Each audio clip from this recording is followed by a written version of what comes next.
চিন্তা করো, গভীর রাত, চারিদিকে নিস্তব্ধতা, শুধু মাঝে মাঝে জিং জিং পোকার ডাক শোনায়। গ্রামটা চুপচাপ। জাদু হাওয়ায় পুরনো বটগাছটা কাঁপছে। গাছের পাতাগুলো কিছু বলতে চাইছে। সবাই বলে ওই গাছটার নিচে এক ভয়ঙ্কর রাক্ষস থাকে, নাম গুলনেট।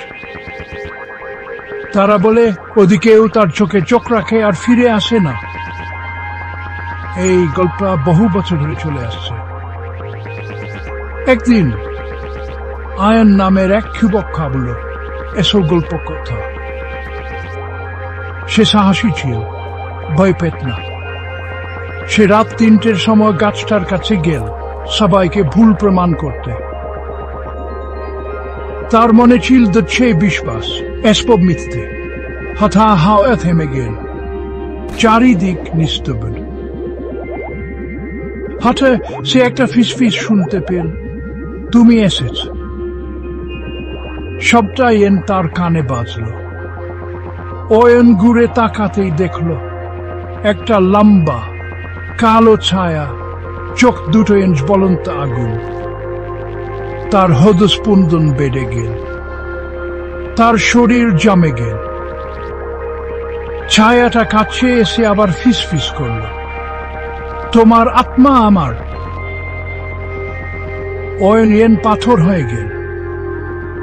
অয়ন চিৎকার করতে চাইল, পালাতে চাইল, কিন্তু পারল না। শরীর বেড়ে গেছে। ছায়াটা চাপিয়ে পড়ল। অয়ন আর কিছুই করতে পারল না। পরদিন সকালে গ্রামের লোকেরা শুধু তার খালি কাপড়গুলো পেল। কেউ জানল না অয়নের কি হলো।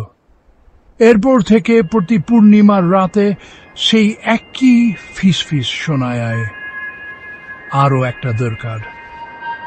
গ্রামের লোকেরা আতঙ্কে থাকে। তো তোমরা কি ভাবছ? তোমাদের কেউ কি কালেক্টর সামনে এতে সাহস করবে? সাহস থাকলে চেষ্টা করো। মনে রেখো, কিছু গল্প না শোনায় ভালো, কারণ কিছু গল্প সত্যি হতে পারে।